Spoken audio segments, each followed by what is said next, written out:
Siap. Oke. Siap.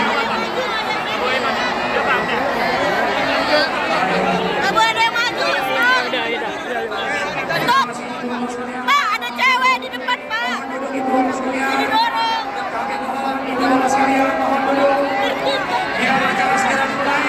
Sudah siap bertanya? Sudah siap? Siap. Mohon. Baik. Terima kasih Ibu. Nanti kita boleh bertanya. Baik. Terima kasih Ibu. Bapak siap. Siap. Terima kasih. Selamat datang kita ucapkan Bapak Anies Baswedan. Sudah siap untuk dikesan? Siap. Baik. Siap. Baik Ibu sekalian. Teman-teman semua. Siap.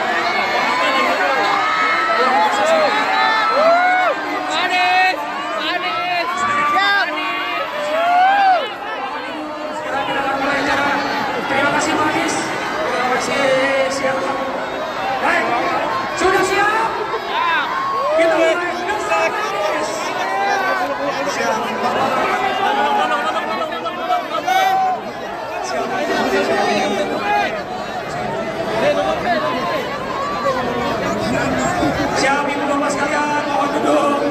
Terima kasih, terima kasih. Biar teman-teman yang lain bisa melihat Bapak Anies. Mohon teman-teman, kita bisa duduk dulu. Teman-teman yang lain, yang bisa duduk.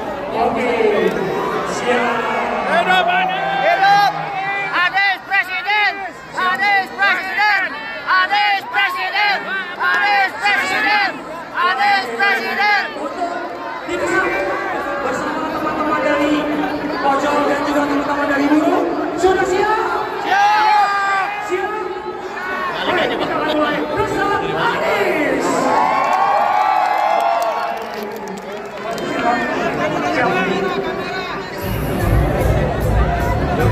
Boleh, Pak.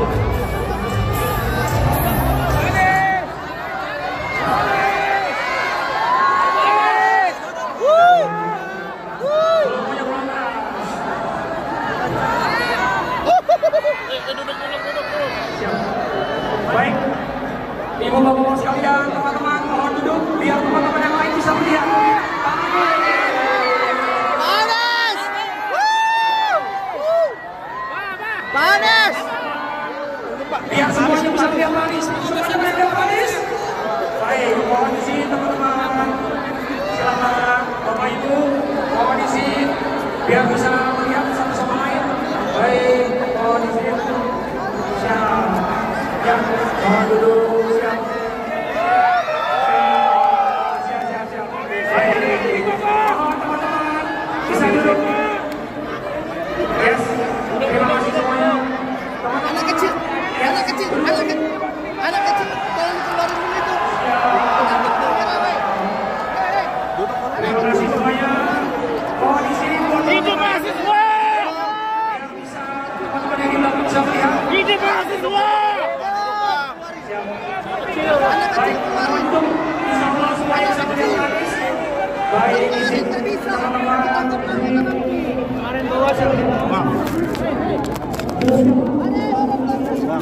Kerjasama bersama teman-teman dari buruh dan teman-teman.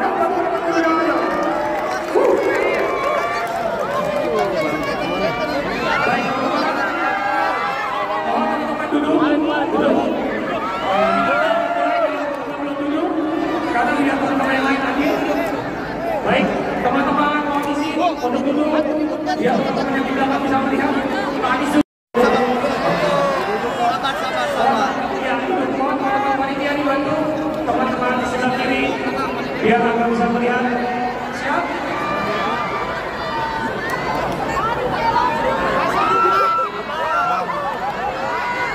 Anies Presiden! Baik, teman-teman. Duduk. Ya, mohon izin yang sebelah kiri bisa duduk dulu.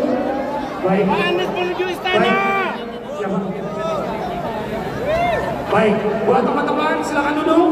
Kecuali teman-teman yang teman-teman media, teman-teman kameramen, karena mereka akan mengambil gambar. Mohon izin Ibu Bapak sekalian, silakan buat teman-teman kameramen bisa tetap berdiri Buat ibu bapak sekalian, kami mohon kesediaannya untuk duduk.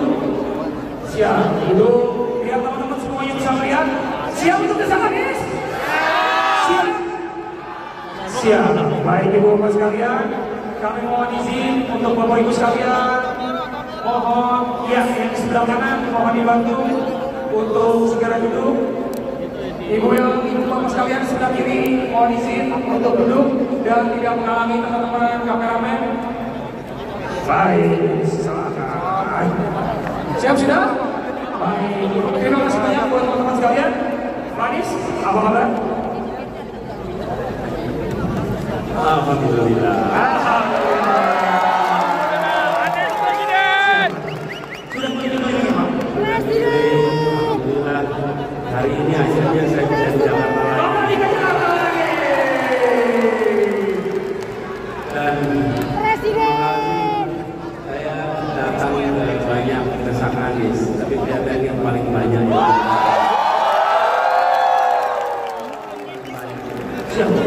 Yang dapat ribuan, Pak. luar biasa. Betul. Semangatnya luar biasa. Dan ini, saya terima kasih. Barangkali di sini ada sebagian yang kesehariannya bekerja sebagai pengemudi ojek online. Betul. Saya ingin sampaikan terima kasih dulu karena Anda bisa bekerja di sana dan mendapatkan rupiah dan memilih untuk datang ke sini tanpa diberi rupiah. Insya Allah Presiden. Ada yang ngumpulin begini dan diberi uang. Kalau kami tidak ada yang diberi kecuali Luar biasa. buat teman-teman yang ikut hadir di sini, ini adalah satu pilihan untuk ikut berjuang bersama. Boleh kasih tepuk tangan buat mereka. Luar biasa ya, terima kasih semuanya. Baik, Pak, sudah siap untuk didesak, Pak? Bersama teman-teman. Saya sudah sedikit desak-desak. Bahkan izin dari kantong itu bisa hilang dari kantong. Siap, kita akan desak Anies dan juga selamat ini. Baik, Pak Anies, ya. Sini, Bang, ada kamera, Bang. Saya lihat catatan dulu, tapi ini bukan dari Pak Tong Lepong ya, Pak ya? Bukan dari Pak Tong. Catatannya dari teman-teman, Pak. Saya minta catatannya, ini bukan catatan yang ya, teman-teman. Bukan. Pak, hidup kan makin sulit. Ya, ini semua gara-gara undang-undang cipta kerja. Jadi kehidupan buruh makin sulit dan upahnya jadi lebih murah dan sangat rawan di PHK. Nah, di sini Bapak berani nggak buat merevisi Omnibus Law sehingga ada PHK, pesangon, pensiun dan JHT yang tidak memiliki kepastian. Oh, di sini Pak.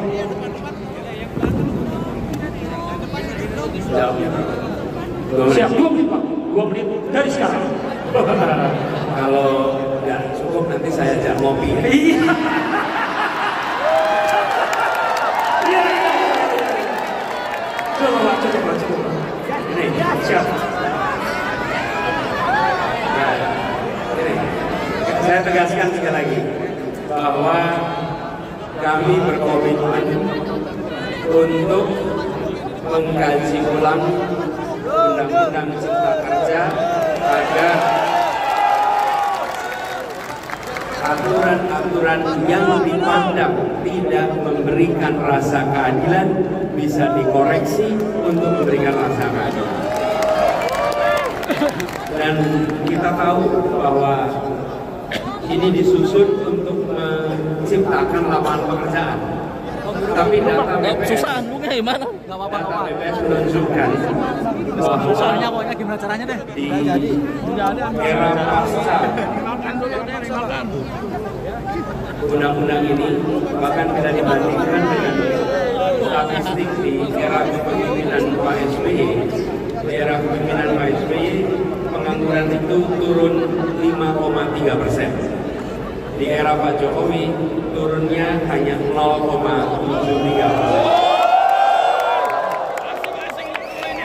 Artinya ada indikator yang menunjukkan bahwa usaha penciptaan lapangan pekerjaan pun tidak terjadi dengan demikian. Bikin jalur. Kita harus lalu yang tidak kalah penting, kita ini tidak bisa menerima ketika pemenuhan hak pesangon pada korban PHK tidak diberikan secara penuh. Ini adalah hak yang menurut kami harus dipastikan terlaksana dan pemerintah tidak boleh abai. Pemerintah harus memastikan pemenuhan hak-hak itu terjadi. Jadi kami ingin memastikan review atas Omnibus Law atau Undang-Undang Cipta Kerja insya Allah kami lakukan dan kita kerja bersama-sama. Berarti fix ya, kalau sekarang bilang berarti fix di review ya Pak ya? Dan sebenarnya sekalian, kalau saya boleh sampaikan, ini di luar pemerintahan ya, di luar pemerintahan. Bukan hanya terkait urusan perburuhan, tapi hubungan pemerintah pusat daerah yang termasuk kewenangan banyak sekali yang justru menimbulkan permasalahan, yang ujungnya merepotkan pengusaha-pengusaha juga. Ujungnya, jadi kita ingin agar ketika nanti dilakukan revisi benar-benar tuntas, tidak meninggalkan masalah. Jangan sampai mengejar deadline tapi keteteran di pelaksanaan. Begitu Pak. Iya Pak. Kita lanjut di segmen pertama. Amin. Gimana nih? Jadi di segmen gimana nih? Kita akan melakukan pertanyaan juga dari teman-teman. Pak, ini ada 4 juta orang yang menjadi driver dan kurir online Pak. Di berdasarkan data itu harus kita 4 juta. Jasa mereka itu menggerakkan ekonomi dan itu luar biasa dan tidak main-main. Mereka punya peran penting dalam ekonomi nasional dan kurir ini masih banyak masalah dengan status kerjanya. Masih bermasalah dengan status kerjanya dan beberapa inspirasi tadi mengenai payung hukumnya yang belum jelas. Apa komitmen Bapak untuk melindungi driver online khususnya terkait status dan perlindungan kerja mereka Pak? Nah ini yang tadi saya sampaikan. Saya dengar dari panitia banyak calon peserta yang menelpon tanya, apakah ada pengganti ongkos transportasi bagi pengemudi ojol yang ikut hadir di acara ini? Dan dijawab tidak ada, karena kami memang tidak punya bekal-bekal seperti itu.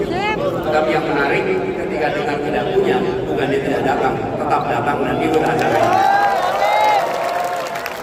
Di situ saya bisa rasa hormat kepada teman-teman yang datang. Begini teman-teman sekalian, kami di dalam mengatur tentang hubungan industrial ingin mengedepankan dan selalu di masa lalu pun begitu, prinsip keadilan. Jadi ke depan kami menawarkan kepada semua rekam jejak. Insya Allah kita akan terus menjaga aturan-aturan itu sesuai dengan prinsip keadilan. Nah, bagaimana dengan pengemudi ojol? Menurut saya harus kita tegaskan bahwa ojol adalah pekerja. Jadi walaupun di undang-undang ini disebut sebagai pekerja di luar hubungan kerja, disebut sebagai semata-mata mitra saja, itu juga menurut saya tidak tepat. Teman-teman sekalian, kami melihat di beberapa negara, di praktek beberapa negara, ada yang melakukan perubahan menjadikan mereka sebagai pekerja di dalam perusahaan. Dikit-dikit ada yang menjaga dikit-dikit sebagai kontraktor independen. Mohon maaf nih. Ini apa Be? Ayo. Di beberapa tempat. Ketika itu dimaksudkan pekerja yang terjadi peningkatan biaya, ujungnya justru malah beberapa keluar dari yang akhirnya malah merugikan. Di sisi lain, independen kontraktor atau mitra, kita menyaksikan mereka tidak mendapatkan hak-hak yang penuh yang seharusnya sebagai orang yang bekerja. Jadi menurut saya prinsipnya pekerja, lalu kita harus duduk bersama untuk merumuskan pola yang barangkali kalau Indonesia berhasil, Indonesia bisa menjadi negara pertama yang merumuskan pola kerja hubungan antara aplikator dengan karena fenomena di seluruh dunia hari ini belum ada satu pola yang tepat. Kita harus bekerja bersama. Tapi apa prinsipnya? Menurut saya negara harus hadir untuk membantu memberikan jaminan kerja, jaminan kesehatan kepada semua yang bekerja di industri online, ojek online itu. Harus. Bahkan kalau dalam catatan kami, semua regulasi yang terkait dengan ini harus disiapkan oleh Kementerian Tenaga Kerja. Kementerian tidak boleh absen, justru harus hadir dan menyusun regulasi untuk para pekerja online. Lalu yang tidak kalah penting, saya membayangkan dibuatkan semacam BPJS Ketenagakerjaan khusus ojol.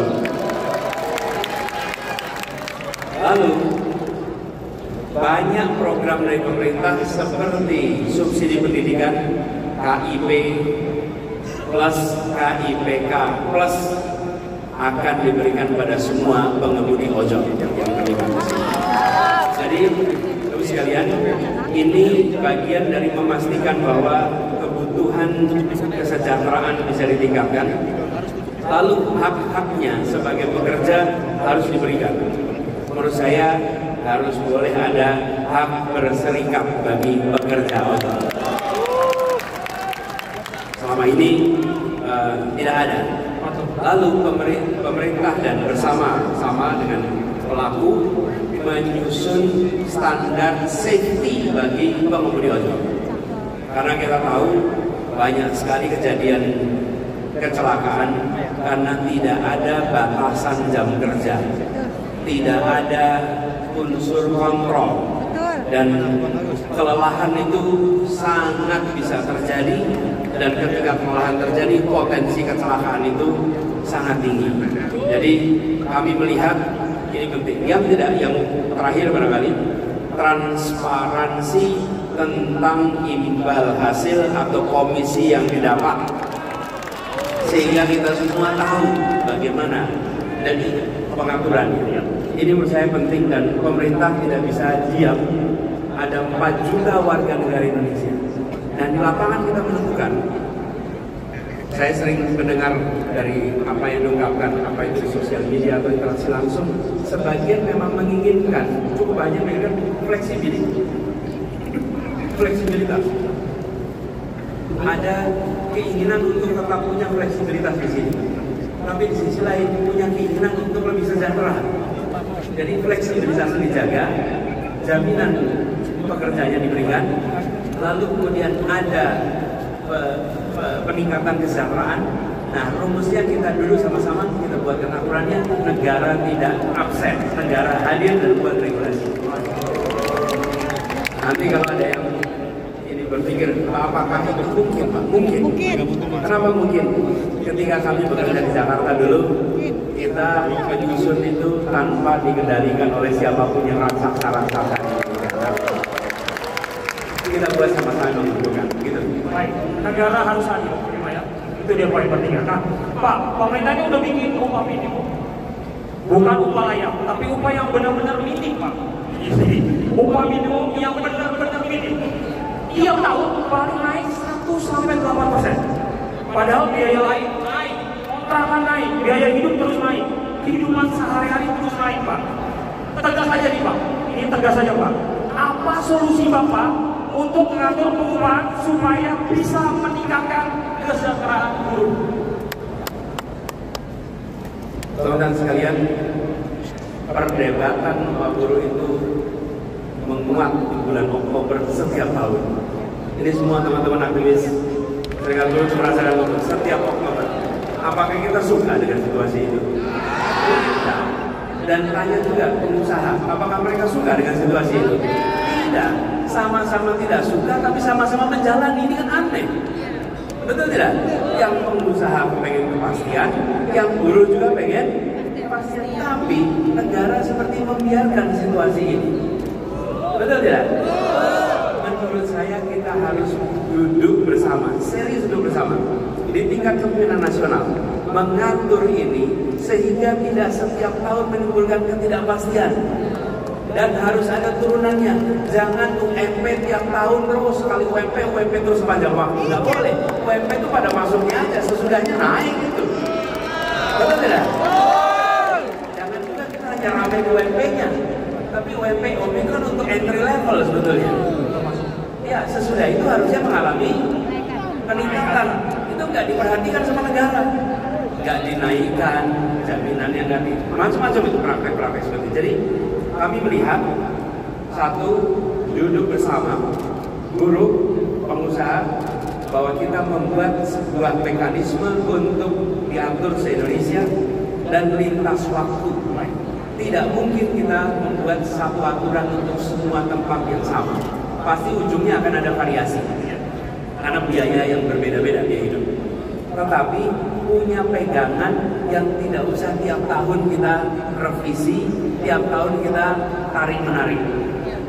Lalu implikasinya penghitungan upah itu bukan hanya UMP tapi pasca UMP.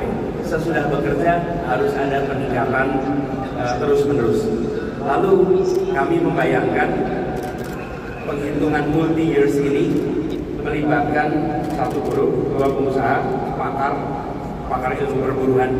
Lalu yang tidak kalah penting adalah pelibatan dari unsur lintas wilayah. Jangan hanya buruh dari Jakarta, Surabaya dan sekitarnya, tapi juga di seluruh Indonesia unsur-unsur dimasukkan sehingga hasilnya mencerminkan kondisi ke seluruh Indonesia. Lalu dipastikan bahwa dia bisa memenuhi kebutuhan yang cukup untuk merasakan kesejahteraan. Gitu kira-kira. Baik, Pak. Berarti ini komitmen ya, Pak ya, bahwa upah minimum ketika nanti Bapak terpilih ada peningkatan, bukan hanya sekedar janji-janji aja ya, Pak.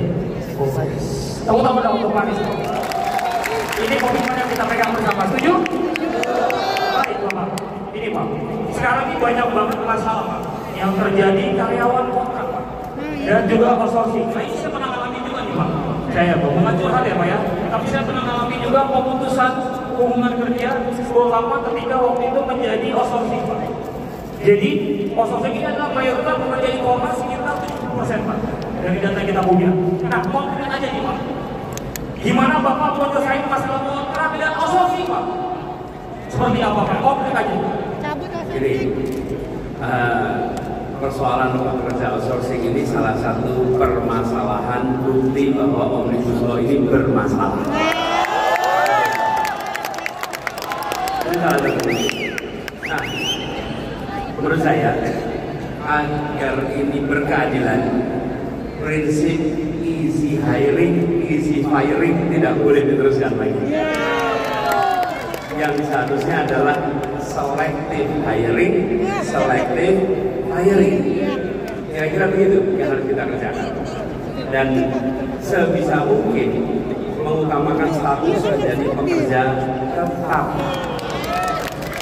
sambil memastikan bahwa pekerja meningkatkan terus skillnya, kompetensinya. Jadi kalau ada istilah it takes two to tango, perlu dua-duanya. Di satu sisi memberikan kepastian pekerjaan, di sisi lain yang pekerjanya meningkatkan skill, dan negara harus hadir untuk pekerja meningkatkan kompetensi dan skillnya supaya itu bisa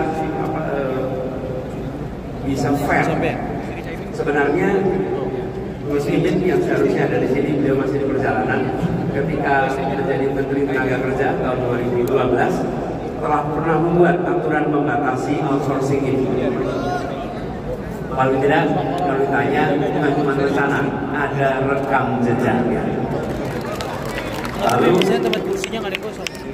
harus ada badan di dalam kementerian atau luar yang secara khusus melakukan pemantauan atas praktek-praktek outsourcing ini untuk memastikan bahwa ada tunjangan, ada pemenuhan hak-haknya dengan baik, tidak bisa PHK semaunya, dan seluruh perusahaan itu terlaksana. Jadi kami melihat praktek ini bukan praktek yang patut diteruskan. Lalu ke depan, lagi-lagi kita ingin melibatkan serikat buruh, pakar, lintas bidang, pengusaha untuk mengatur praktek outsourcing yang baik, praktek outsourcing yang fair.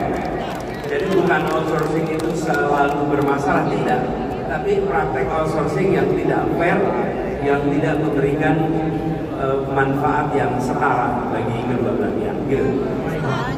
Berarti juga memang sekali lagi negara memang harus hadir. Salah satu mengenai peningkatan kompetensi ya Pak ya. Itu komitmen dari Bu Anies bahwa bentuknya juga pelatihan ya Pak untuk para karyawan dan juga para teman-teman kita yang bekerja di sektor formal yang jumlahnya 70%. Nah selanjutnya ini Pak yang ditunggu-tunggu, kita akan masuk di segmen 2. Tanyain Anies.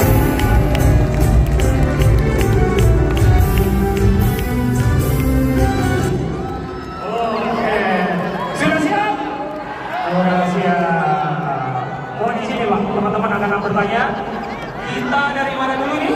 Wah, saya mau izin ya. Sebentar Pak, biar dipilih dulu, biar adil Pak. Iya, baik. Nah gini, siap. Ya. Saya ini dari pengalaman berbagai desak. Yang naik ke atas panggung malah nggak dikasih kesempatan. Fair ya? Jadi yang ditunjukkan moderator nih. Ya, kalau nggak semua naik ke panggung. Itu namanya cawe-cawe.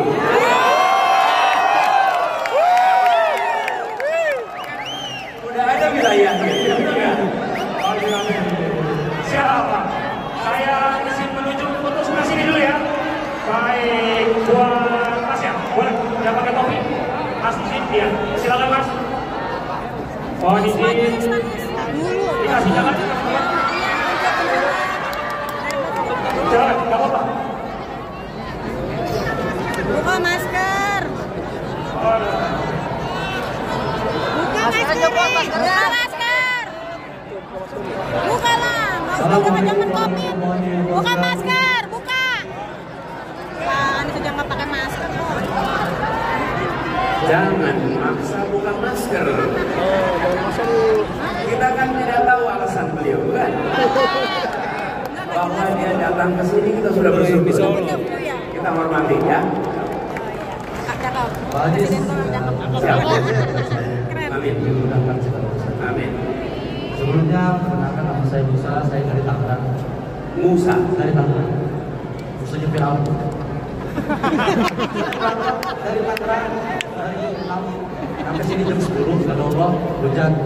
Yang selanjutnya saya mengantar istri saya untuk puskesmas berobat. Tapi karena saya sudah meniatkan, karena saya sudah niat, saya berusaha ingin datang. Karena saya ingin ada keluhan, walaupun ini hari katanya secara substansial, tapi saya ingin diberikan keluhan.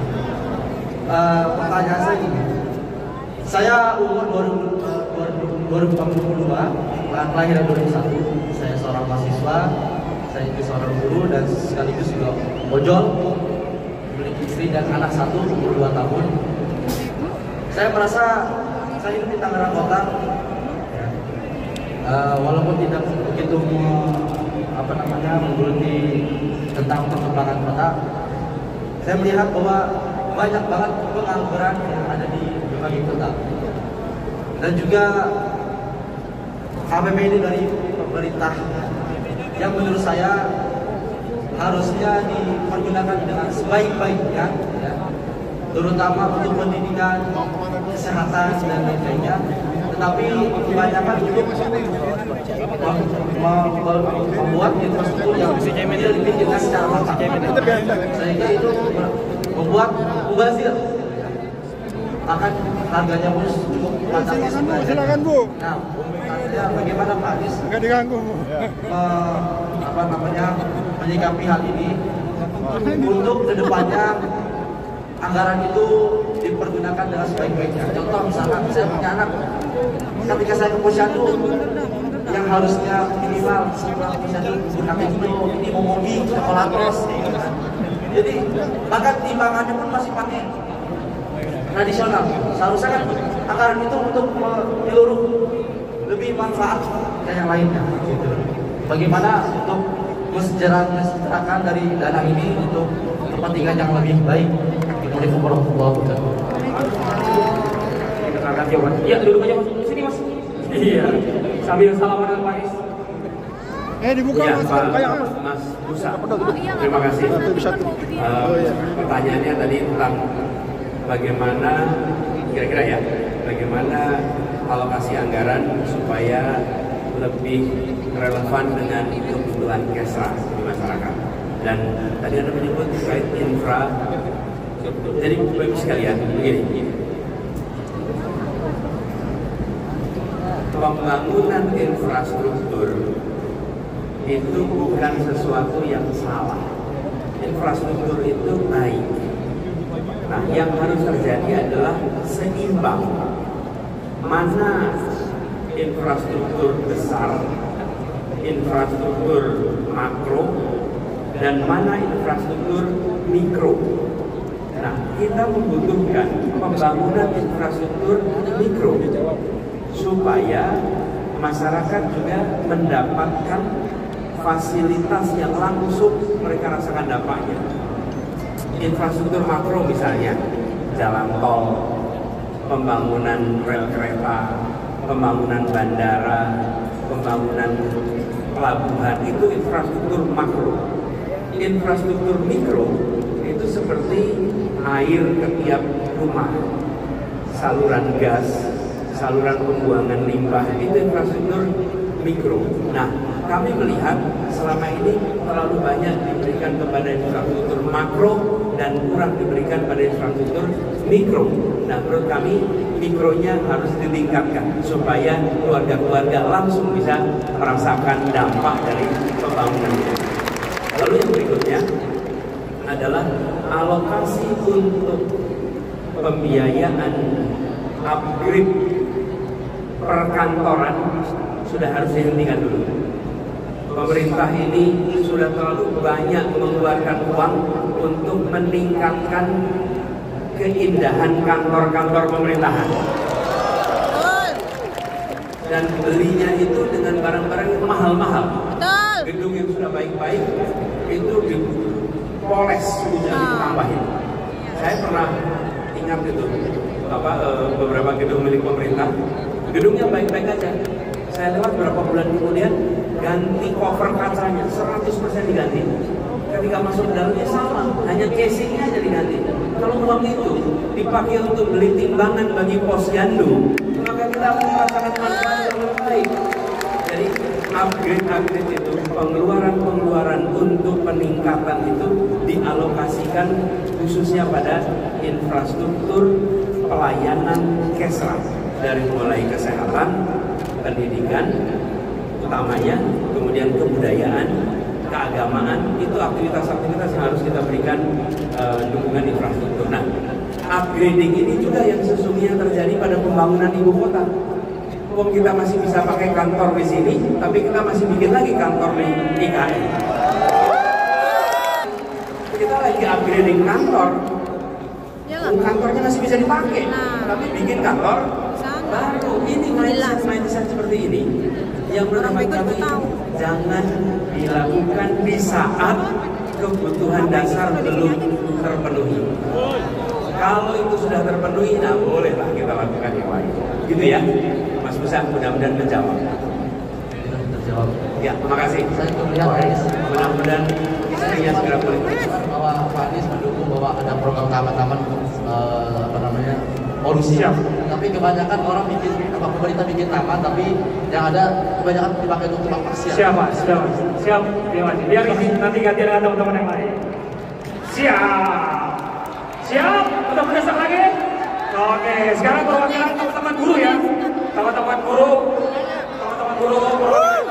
ada Pak ya yang sana. Pak, silakan. Bapak yang pakai topi. Iya. Perwakilan dari teman-teman guru. Ya Pak, izin Pak. Nanti gantian. Siap loh Pak. Siap, izin dari teman-teman guru dulu. Ya. Silakan Pak. Ya, sebentar Pak. Siap Pak. Silakan Bapak. Dikasih jalan Ibu Bapak. Saya mau pertanyaan. Maju gue. Baik Pak Hasim. Kalau dikasih maju. Silakan. Perwakilan. Bapak, untuk waktu dan tempat, silakan. Guru dan orang tua nih. Guru dan orang tua.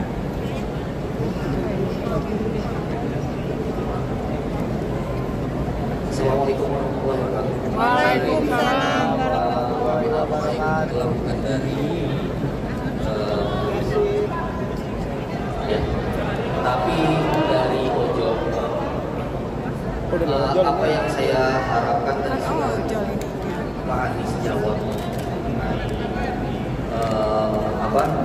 mengenai kesejahteraan dan segala macam. Yang perlu, yang saya ingin tanyakan seperti apa?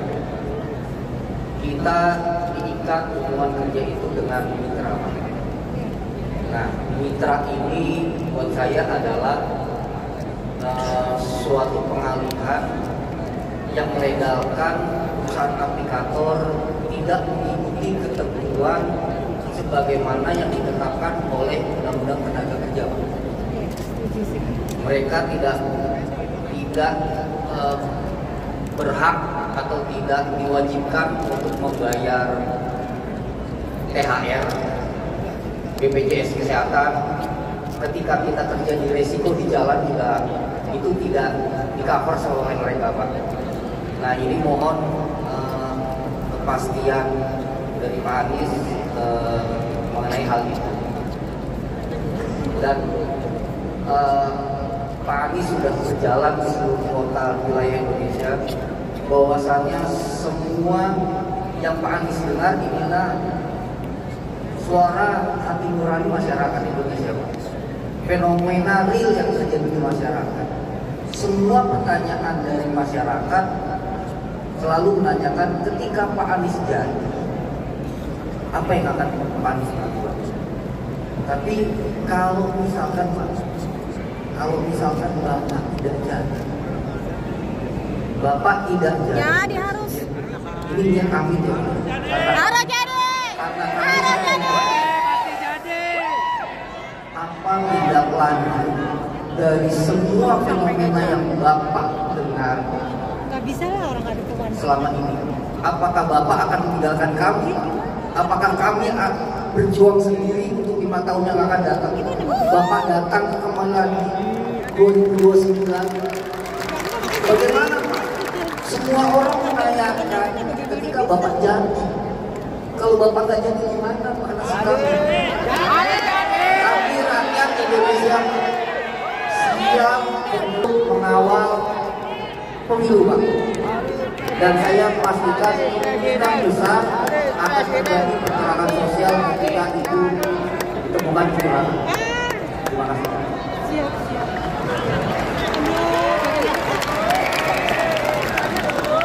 Kalau kata di sini, amin aja dulu. Nah, ini Pak Denny, terima kasih.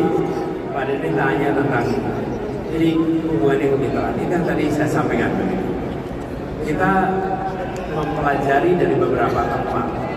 Ketika hubungan yang diubah menjadi hubungan kerja dalam pekerjaan gitu, maka secara pembiayaan itu berubah total.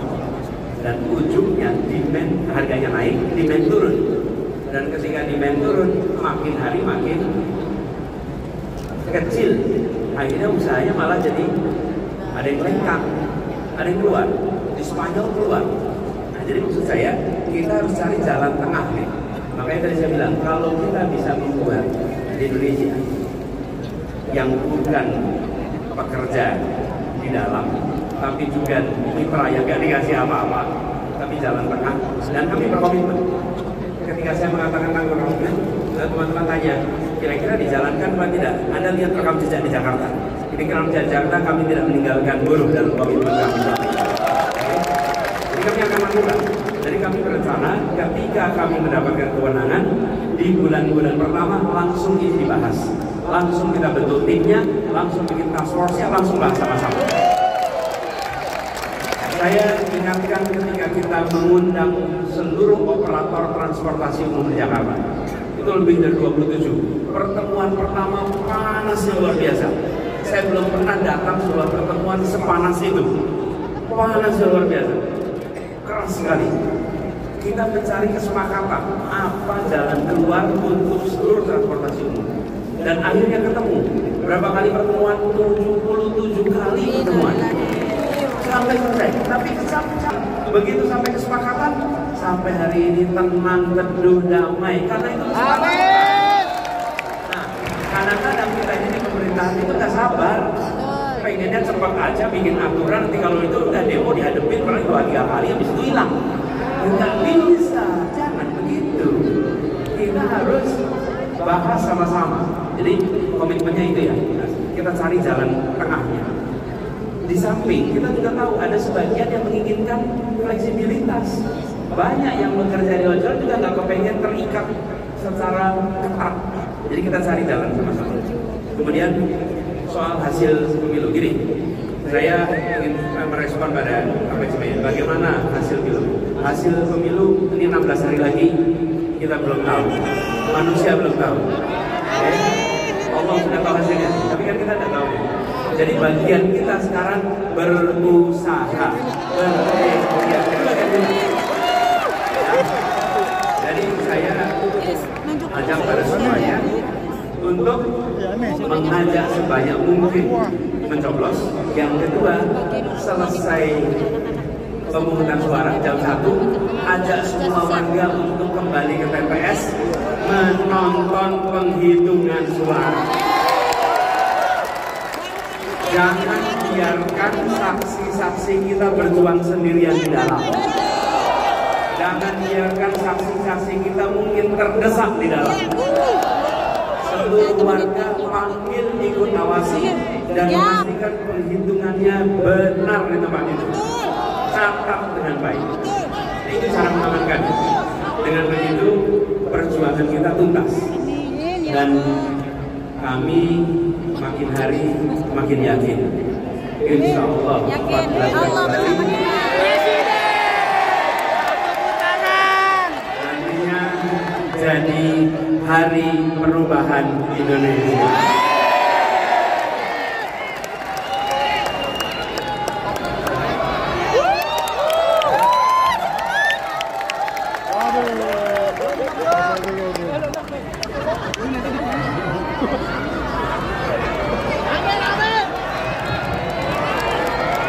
Ibu duduk Bu. Terima kasih Bapak. Terima kasih. Baik, sekarang dari sini. Kami mohon ya teman-teman dari teman-teman yang berjuang. Baik, terima kasih. Silakan Ibu. Perwakilan dari teman-teman kita. Dari sini, nanti dari sana. Ya lagi ya.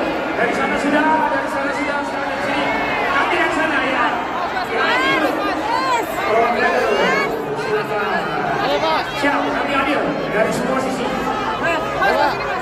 Baik, silakan mohon dibantu. Bu, kamu ini Bu. Bu.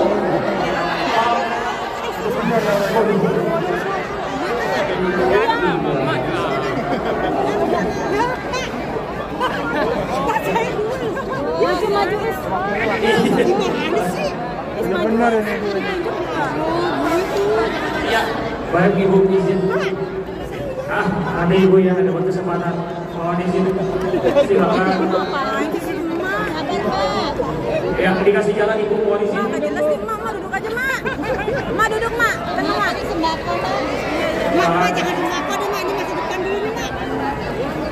Tidak tahu, jangan-jangan berbobot. Wah, Mak lo. Ih, kita-kita kan berbobot-bobot yang tadi. Assalamualaikum warahmatullahi wabarakatuh. Saya dari Bukit Cikarang aja, Bang. Dari Bukit Cikarang. Jadi dari Cikarang ada nggak? Cikarang. Iya, maaf. Suaranya lebih keras lagi. Ya, Sebenarnya, jadi Abang sebetulnya saya itu di keluarga yang 01 itu cuma saya. Yang lainnya itu semua 02, Abang. Nah, di sini saya menyaksikan keluarga saya karena sebetulnya keluarga saya itu banyak yang hidup, tapi mereka punya pikiran kalau kita mau milih presidensial siapa saja, ya kita harus cari uang sendiri. Karena kenapa? Mereka tidak pernah mendapatkan haknya sebagai guru. Mereka hanya dituntut kewajibannya sebagai guru. Nah, dan di sini tuh banyak sekali mereka tuh kayak masih kurang edukasinya untuk hak-hak apa sih yang bisa kita tuntut. Karena kenapa? Dari negara sendiri itu nggak terlalu memikirkan gimana sih biar rakyatnya ini bisa sejahtera sesuai dengan undang-undang ketenagakerjaan yang ada. Dan mereka tuh masih kurang pengetahuannya sebetulnya. Nah, saya di sini mau tahu tindakan Abah untuk biar orang-orang ini tahu hak-haknya tuh seperti apa, karena banyak sekali. Misalnya nih ya, tanggal 1 Mei banyak yang demo kayak gitu. Mereka tuh pikir ngapain sih itu demo-demo, padahal si guru itu kan demo untuk kemakmuran kita sendiri. Tapi masih banyak guru-guru terutama di Cikarang itu yang gak peduli. Ini tuh bikin macet kayak gitu. Dan menurut saya tuh mereka tuh kayak menormalisasi hak-haknya yang udah ada. Yang ada, karena kita bisa dapat hak yang lebih baik. Duduk lebih enak Pak, Nah, lebih enak kita pengen tahu tindakan dari negara sendiri. Kalau misalnya apa jadi presiden, itu hak-hak yang menurutnya kita dapat itu bagaimana dari negara itu berusaha untuk memberi hak kita yang sejujurnya harus menjadi hak kita kan. Nah, di situ sih Bang. Melisa. Jangan dipaksa, nanti akan kasihan.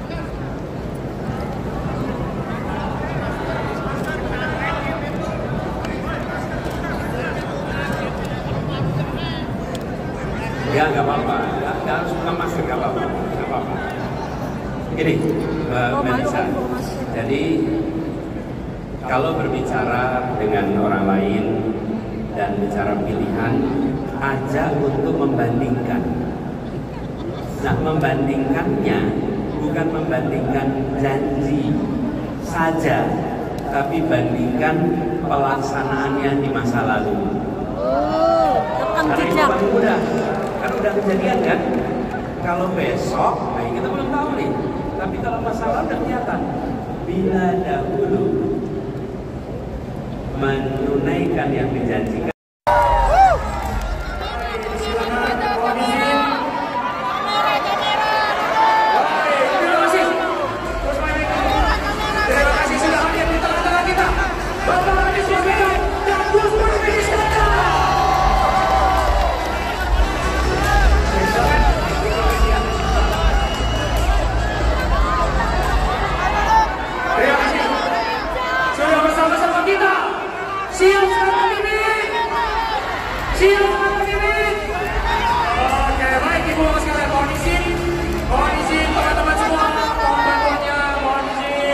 Silakan, mohon izin. Silakan mungkin dari Gus Imin ada yang mau disampaikan, sudah berada di tengah-tengah. Desak Anies dan Mepet Imin spesial edisi Buruh dan Ojol. Gus Imin, silakan Gus Imin, mungkin ada yang mau disampaikan.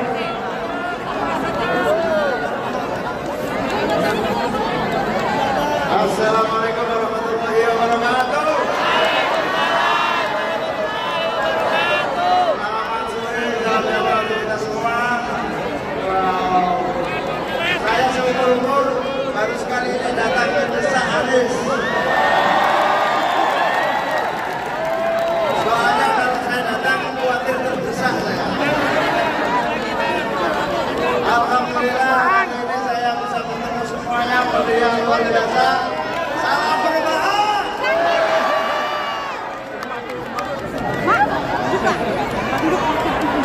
Siap. Terima kasih sekali semuanya untuk Gus Iskandar. Terima kasih Gus Imin sudah hadir di tengah kita, di tengah kesibukan beliau. Sekarang benar-benar spesial edisi Desak Anies dan juga Mepet Imin. Siap. Teman-teman, saudara-saudara kita, Ibu Bapak mohon izin untuk duduk. Biar acara akan kembali kita mulai. Siap untuk bisa. Baik, kondisi teman-teman, siap. Biar teman-teman yang lain bisa kelihatan. Gimana? Siap. Baik, sekarang teman-teman dari sini. Ya. Siap. Mohon ditanya. Baik, Bapak yang bagi tahu, silakan. Mohon izin. Bapak mohon dikasih jalan. Ya, buat bertanya. Dari sini sudah. Silakan dari sini. Baik, Bapak mohon izin. Baik, siap. Bapak ingin bayar izin biar Bapak yang jawab. Mohon izin.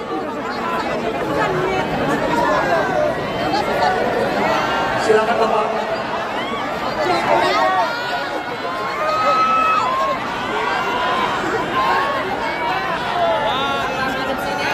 Siap, silakan Bapak, mohon izin.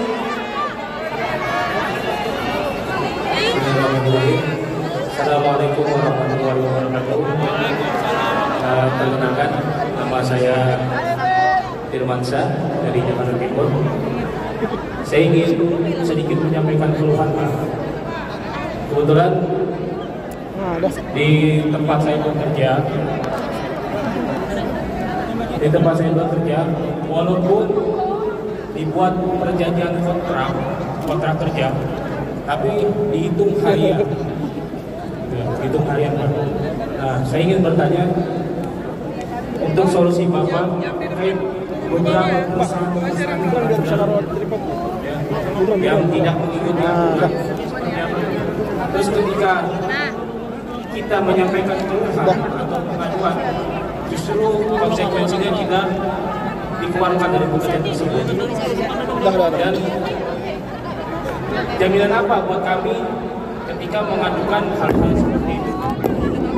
Tadi juga saya dengar Pak Anies ingin juga membuat suatu pengaduan ketika para pekerja ini. Jadi ketika pekerja ini yang mengadukan suatu keluhan, biar tidak terkena imbasan. Terutama ini untuk keluhan kepada para pengusaha-pengusaha yang masih bantu. Itu saja sih Pak pertanyaan dari saya. Terima kasih. Assalamualaikum warahmatullahi wabarakatuh.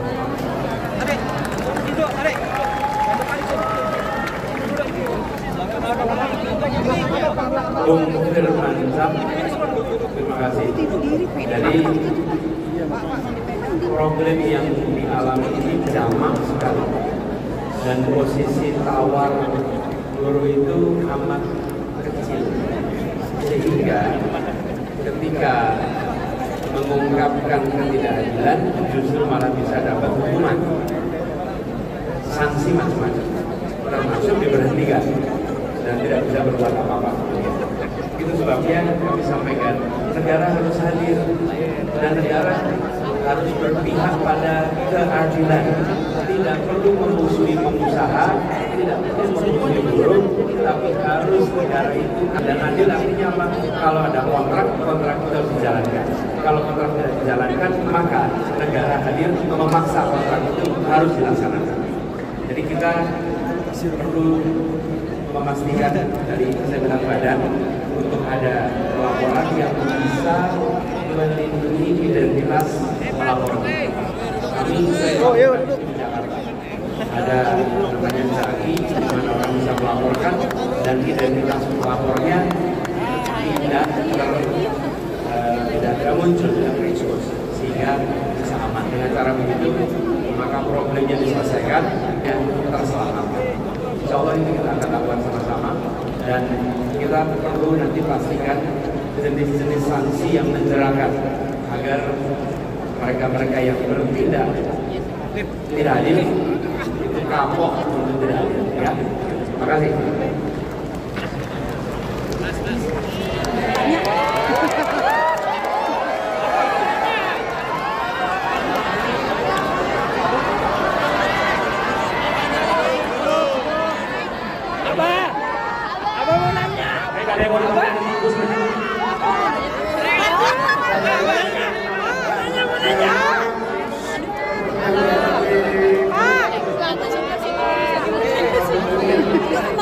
Di sini gua kedesak-desak aku ada anak-anak ini.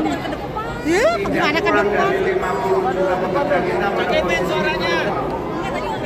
tugas pemerintah yang besar dalam Gimana mau ke depan orang kedesak-desak. Kalau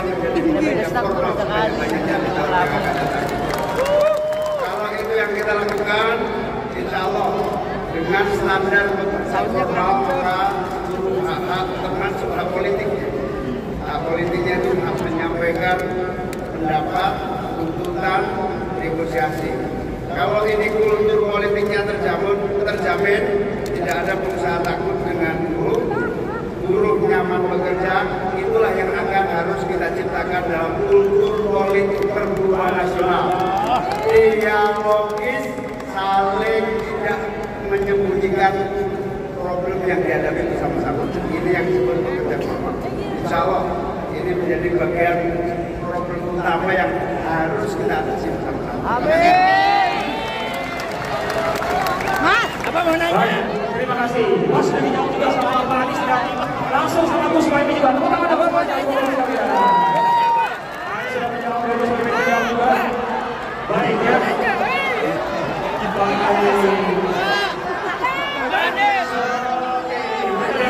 Dari sana sudah.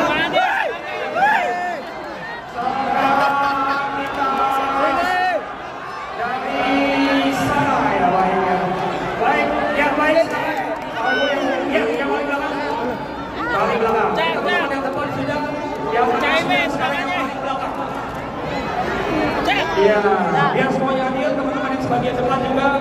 Sekarang kita kasih ke teman-teman kita yang bagian paling belakang. Biar adil, akan dijawab oleh Pak Anies dan juga Gus Muhaimin. Silakan Bapak, kalau silakan Mas ya, bisa dikasih jalan untuk segera bertanya.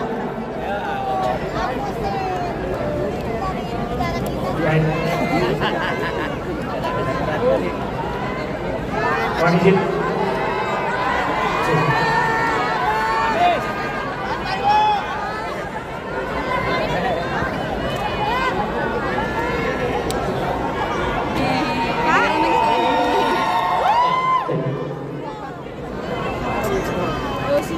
Baik, sebelumnya Assalamualaikum warahmatullahi wabarakatuh. Swastiastu, namo buddhaya, salam kebajikan buat kita semua. Yang saya hormati Pak Anies dan Gus Muhaimin yang telah bersedia hadir di depan kita semua, dan saya hormati buat semua seluruh warga Indonesia yang hadir pada siang hari ini. Perkenalkan, nama saya Ian Setiawan. Saya salah satu seorang jurnalis dari deduktif.id. Terima kasih buat teman-teman media yang ada di sana. Untuk pertanyaannya langsung saja. Saya pada tahun Desember 2023 kemarin saya adalah korban PHK dan sebagainya saya Pak. Tapi alhamdulillah beberapa waktu kemudian saya mendapatkan pekerjaan di tempat lain, media lain. Yang saya mau ceritakan adalah saat ini jurnalis media itu rentan banget menjadi korban PHK karena dengan alasan perusahaan-perusahaan itu melakukan efisiensi, kerentanan PHK. Dan kemudian kedua, banyak teman-teman media yang tidak mendapatkan jaminan hari kerja, jaminan hari tua, BPJS dan sebagainya. Itu pertama, tentang kesejahteraan jurnalis. Dan kedua, banyak banget jurnalis-jurnalis itu yang memang awalnya dia harusnya bekerja menjadi seorang jurnalis yang melakukan reportase atau melakukan pemberitaan, tapi banyak banget jurnalis yang disuruh mencari iklan dan sebagainya, sehingga banyak banget jurnalis yang harus disuruh multitasking. Tapi sementara kesejahteraan mereka tetap biasa saja, sangat minim. Itu kedua. Dan ketiga, jurnalis ini rentan sekali dikriminalisasi Pak. Dikriminalisasi oleh ini pengalaman kami di lapangan. Ketika kami melakukan sebuah liputan, kami dikriminalisasi oleh tim keamanan dari beberapa paslon, kemudian dari beberapa parpol itu dikriminalisasi, diancam, kemudian bahkan banyak banget teman-teman perempuan yang mendapatkan pelecehan seksual Pak. Jadi kami ini jurnalis, kami rentan mengalami kriminalisasi, intimidasi dan juga pelecehan seksual.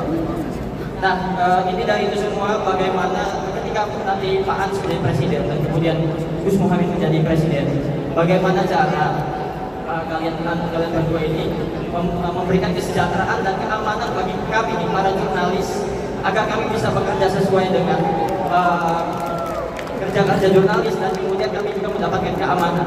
Terima kasih Pak. Terima kasih. Tepuk tangan untuk jurnalis Indonesia. Jadi ini profesi yang spesial, memiliki ruang lingkup kerja yang khusus, pola hubungan kerja yang khusus. Tapi sebagai pekerja biasa, tentu jurnalis sejak mulai masuk sampai kemudian bekerja harus mendapatkan yang namanya hak-hak normatifnya. Sebagai pekerja, saya mau kan kemana ini kameranya? Supaya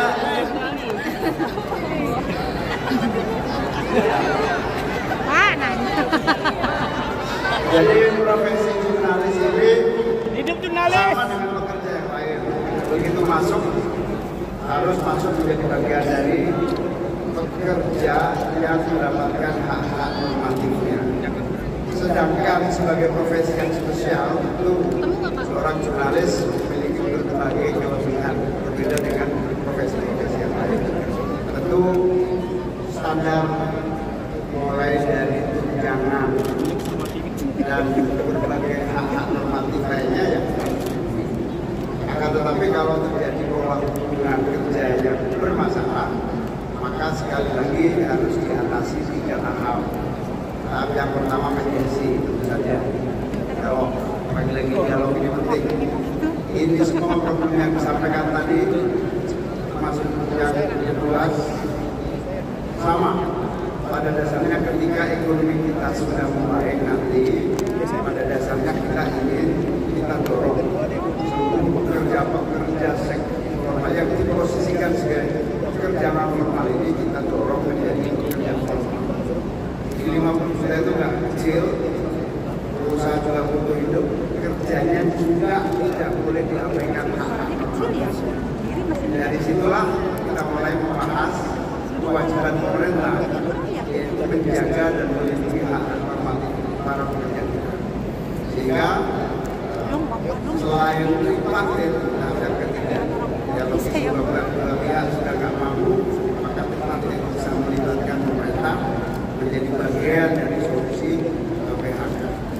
Nah, ketika ini sudah rata-rata kalau tripartit teratasi, maka yang kedua kita bisa masuk ke yang paling akhir adalah peradilan. Peradilan untuk mengatasi perbedaan pandang tentang hak-hak yang melekat pada seorang pekerja. Dan memang jurnalis ini profesi yang istimewa sehingga kita harus hati-hati karena di akhir-akhir ini banyak sekali kriminalisasi maupun upaya-upaya mengganggu hak-hak profesional para jurnalis. Saya dan Mas Anies yakin nanti suatu hari kalau mendapatkan amanah ini kita akan menjamin hak-hak yang melekat pada seorang jurnalis, kebebasan untuk menyampaikan, kebebasan perlindungan hukum itu mutlak. Saya kira itu Mas Anies tambahin. Pak, dari sekarang dia nanya duluan. Terutama yang aspek tadi kriminalisasi. Proses kriminalisasi harus hati-hati. Harus ada pedoman khusus di aparat penegak hukum ketika ada pelaporan-pelaporan terhadap jurnalis, sehingga kita punya mekanisme screening yang lebih ketat, yang memang legitimate terjadi pelanggaran. Di situ memang bisa dilakukan penuntutan. Tapi yang tidak, maka jangan sampai jadi kriminalisasi. Gitu ya, Bu ya.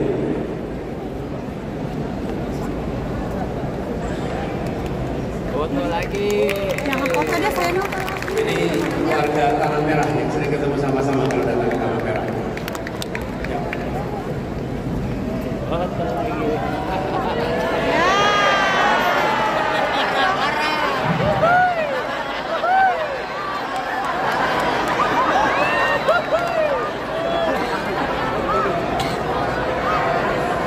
Baik, sekarang sebelah sini.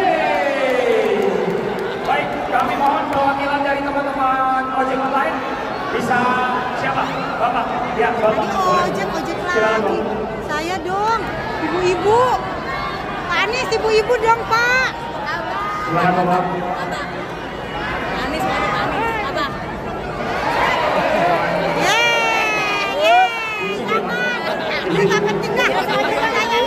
Ya, mohon izin. Mohon izin sini Pak. Pak izin. Iya. Boleh Pak, jaketnya bisa dilepas. Mohon izin ya Pak. Mohon izin Pak. Iya. Mohon izin ya Pak. Maaf. Ya. Siap, terima kasih banyak Bapak. Siap, terima kasih. Assalamualaikum warahmatullahi wabarakatuh. Waalaikumsalam warahmatullahi wabarakatuh. Terima kasih MC dari kesempatan. Tadi terima kasih terus teman-teman ojol semua. Guru, kawan-kawan mahasiswa. Tadi saya ditanyakan tentang regulasi tentang ojol itu.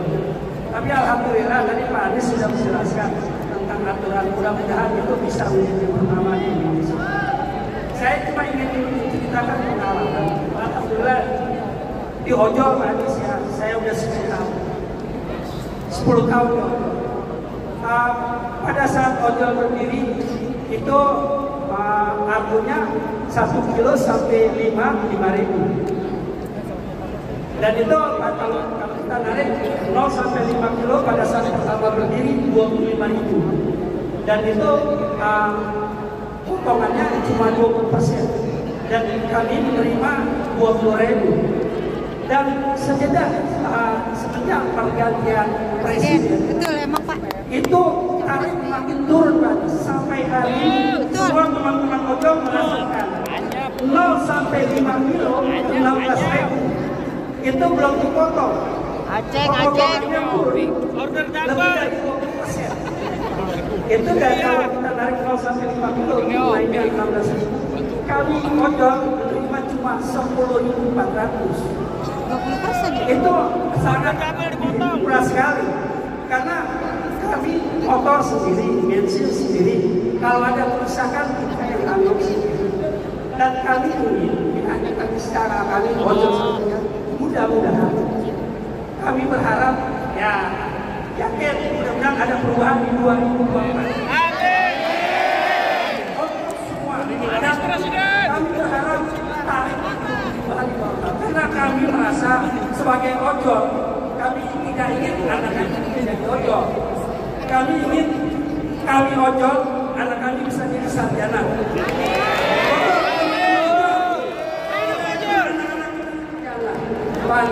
Dan kita ingin kesejahteraan juga. Kami ingin bukan sekedar sarjana, tapi kita ingin kami ojol mampu kredit di rumah. Hanya itu harapan. Mudah-mudahan di 2024 ada regulasi, ada prinsip yang bisa memberikan kesejahteraan para ojol dan masyarakat. Terima kasih.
Ya,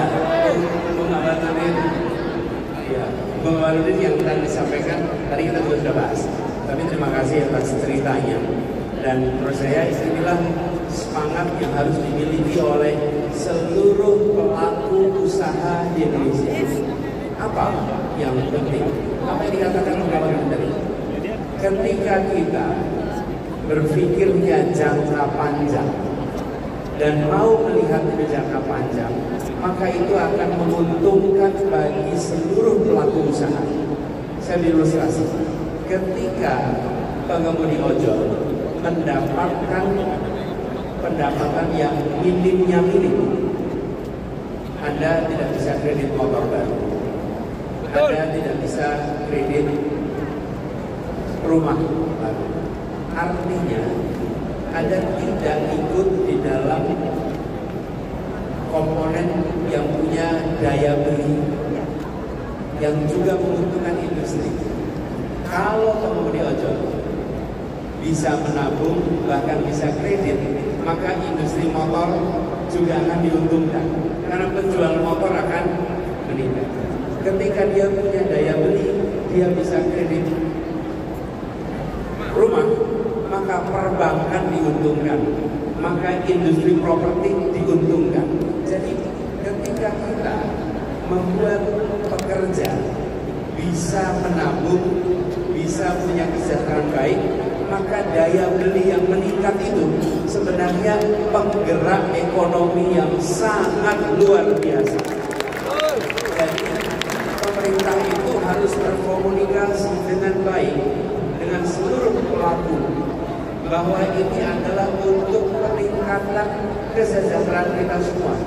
Mari melihatnya dalam konteks yang panjang dan sesuatu yang dikerdilkan, maka dia tidak akan bisa lanjut. Tidak akan bisa lanjut. Pada satu saat akan crack gitu. Tapi kalau ini bisa fair, daya beli meningkat, perekonomian bergerak lebih baik, semuanya akan mendapatkan manfaat. Jadi bahwa ini saya tidak perlu mengulang apa yang tadi saya sampaikan, tapi dengan apa yang tadi Anda katakan membuat saya bisa menyampaikan pesan ini kepada semua.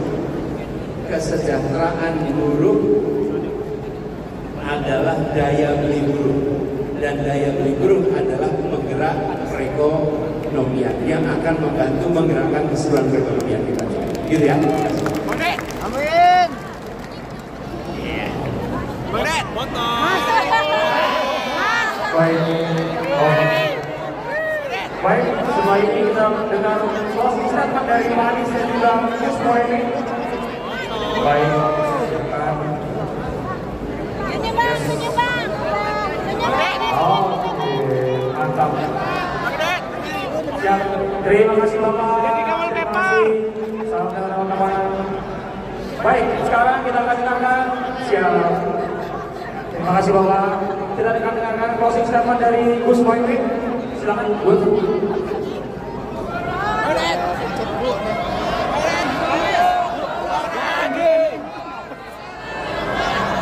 Baik. Silakan buat posisi. Tadi sudah menunjukkan dia untuk langsung bertanya. Silakan Bu. Ya. Ya.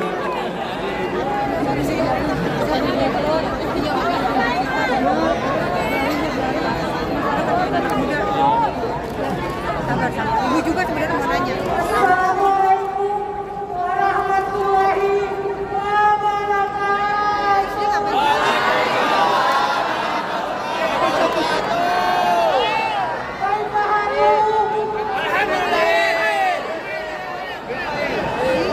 Masih paham, Mak? Saya sedikit bocorkan dulu ya, bahwa Pak Anies ini sebenarnya sudah ditawarin dari perusahaan asing kota.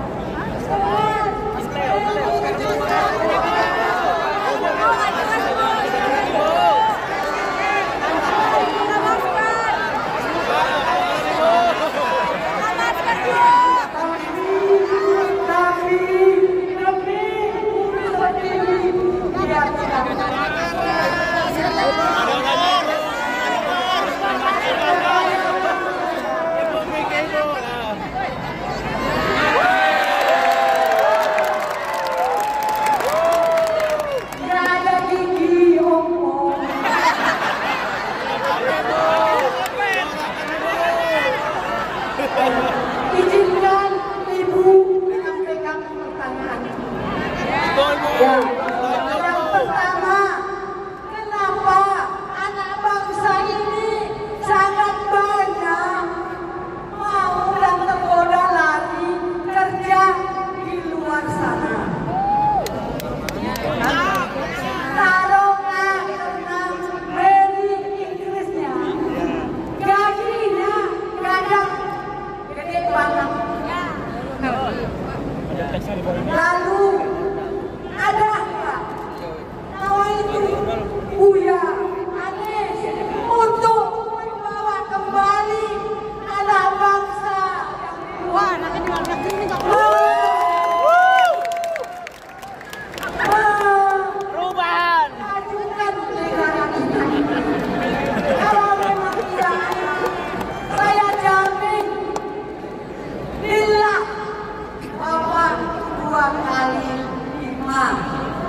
Bila perlu 2 kali, 3 kali 5.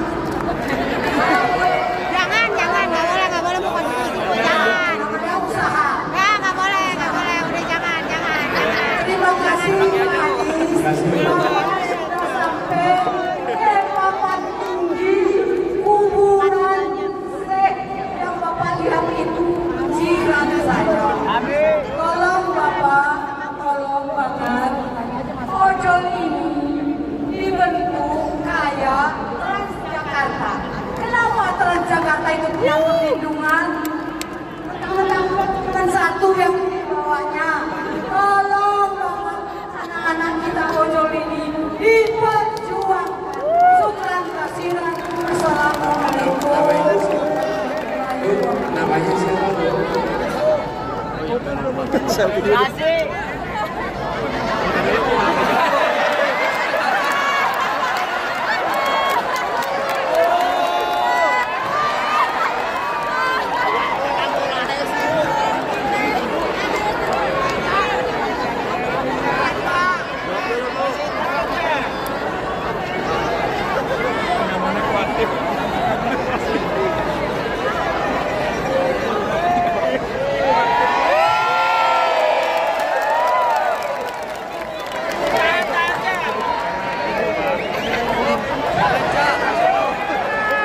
Siap.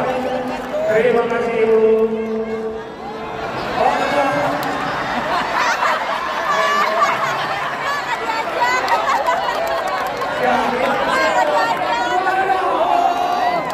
Terima kasih Ibu. Terima kasih banyak.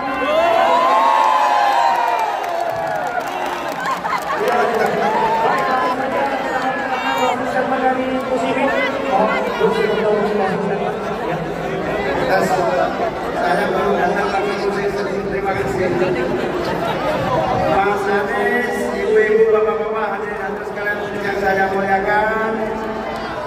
Bu Anies, Ferry, ada istri saya juga ternyata. Jadi tadi nggak kelihatan.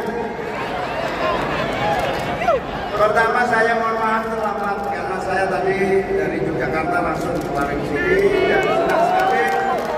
Luar biasa semuanya hadir, penuh semangat, cita-cita kita sama, problem yang kita hadapi sana apa. Tapi saya menangkap teman baru Mas Anies. Ternyata semangat perubahan itu merata di seluruh Indonesia. Dan kalau ditanya siapa pendukung perubahan, ternyata saya sudah menemukan adalah rakyat. Suara perubahan adalah suara rakyat. Perubahan adalah suara yang betul-betul diinginkan oleh seluruh rakyat kita. Jadi kalau ada rakyat ditanya pasti jawabnya kami menunggu perubahan secepat-cepatnya. Waktu tinggal 16 hari, mohon doanya, mohon dukungannya, mohon kerja kerasnya. Selamatkan suara rakyat, suara perubahan.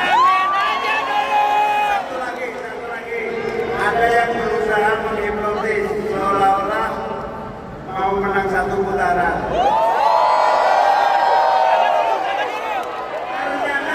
Ternyata yang mau menang 1 putaran adalah rakyat dan kita semua. Ada yang ingin memanipulasi, karena itu waspada. Siap waspada? Ya bener aja. Oke dong. Bener aja. Oke dong. Saya ingin mengingatkan para wasit, para aparat kepolisian jangan memihak ataupun menggunakan kekuasaan.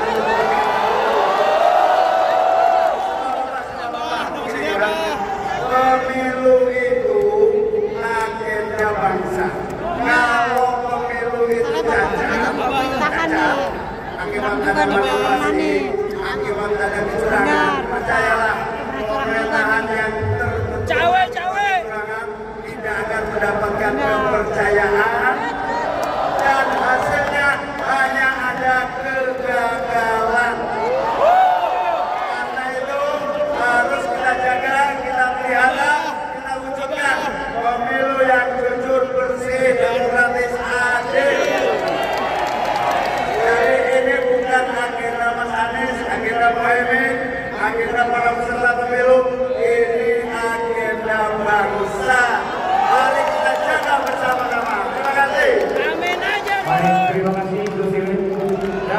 lagi kita akan dengar juga posisi dari Pak Manis. Mohon izin Pak. Ya, tapi ini juga tadi saya bilang ini desak itu sudah yang ke-21 kali. Dan tadi saya bilang di ruangan ini rasanya ini adalah desak yang terbesar terbanyak jumlah. Nah, saya ingin undang kumpul di sini ada kita berdua.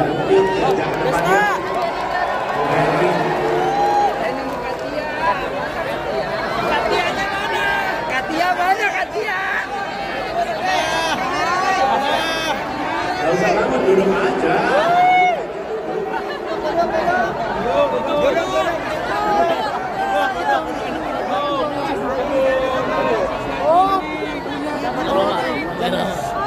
Saya kira batu dari tadi. Tadi.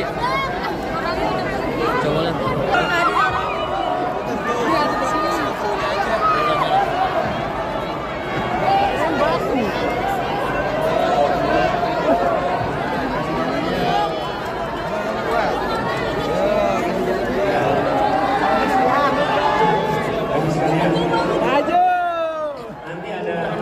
Ada ekstra gimnastik.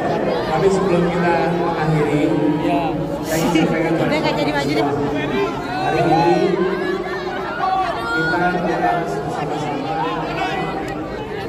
Hari ini kita membahas sama-sama persoalan buruh dan ojek online. Teman-teman semua, Anda bisa membandingkan.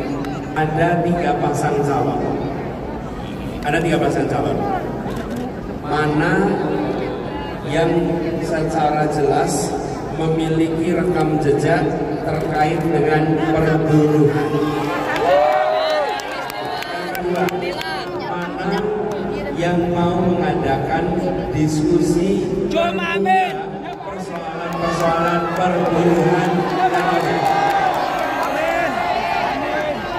Saya saksi perubahan Jakarta, Pak. Buat yang hadir maupun yang menonton di luar sana, Anda mendengarkan jawaban saya dan Gus Imin. Sambil mendengarkan, Anda menakal. Saya setuju 100%. Saya setuju 80%. Mungkin saya setuju 70%. Tiap orang pasti beda-beda tingkat kesetujuannya. Oke? Itu fair. Tapi yang pasti teman-teman tahu apa yang menjadi pikiran kami berdua.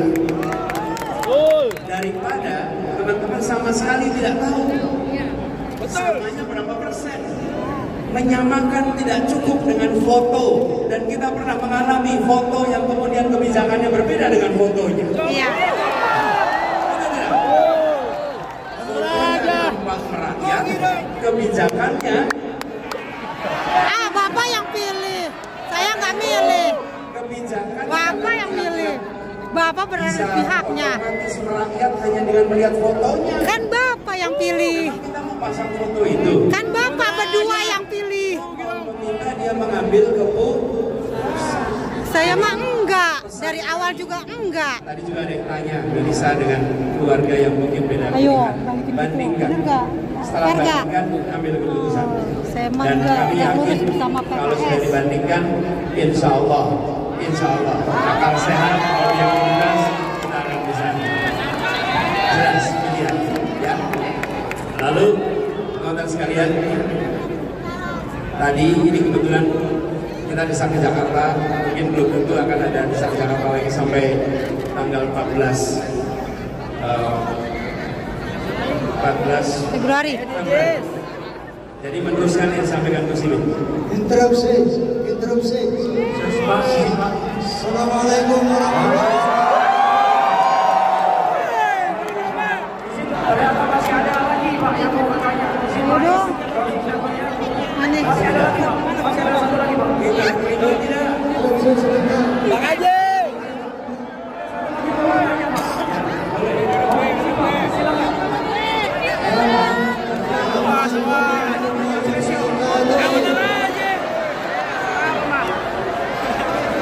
Assalamualaikum warahmatullahi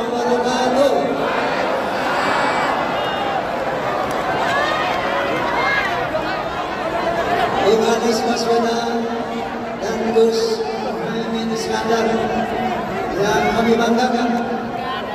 Saya Romo Irama. Dengarkan ya. Duduk. Sebentar Bang Haji, sebentar. Saya kira yang interupsi. Ternyata yang interupsi Bang Haji Roma. Duduk semua, duduk. Ini nggak apa-apa, duduk.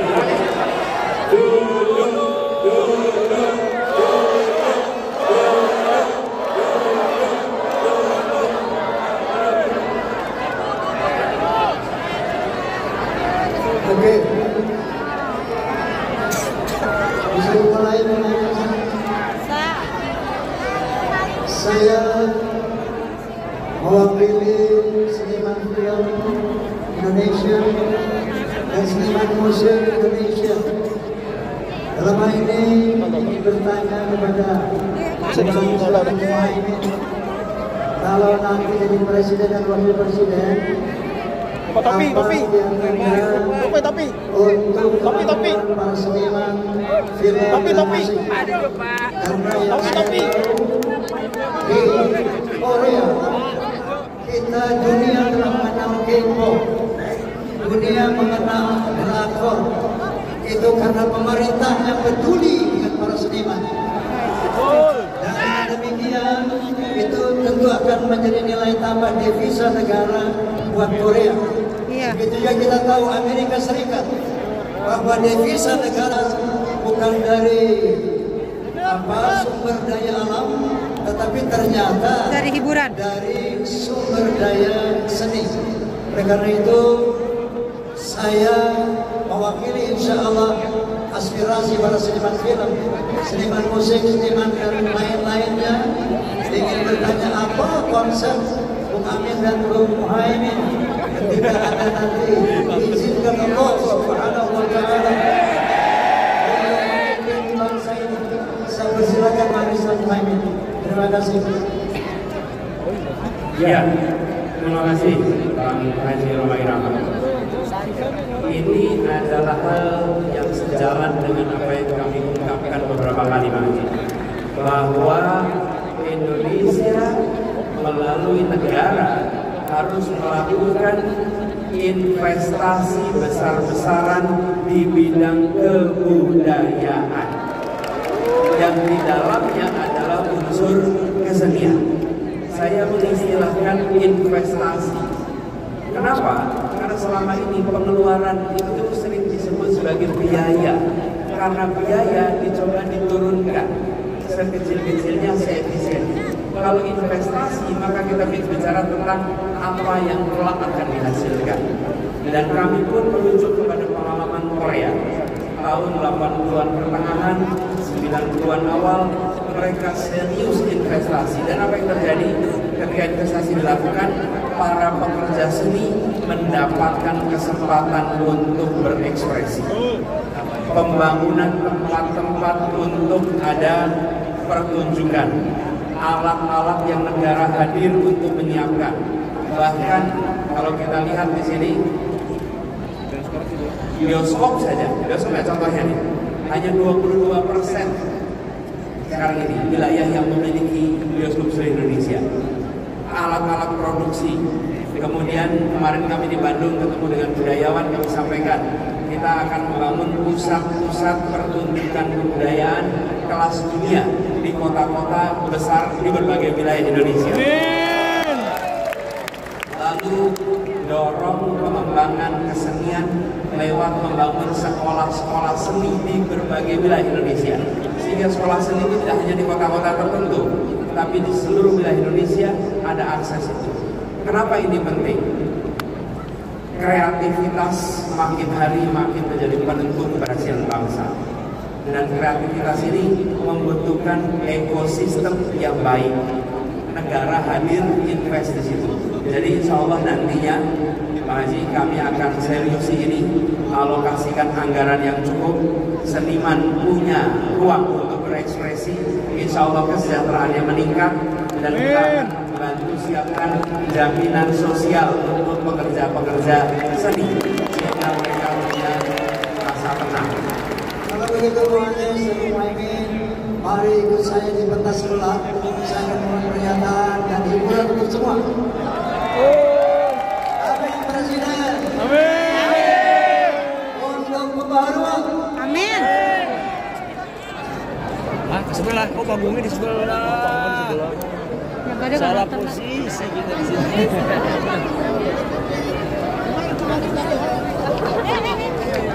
Hati-hati injak orang.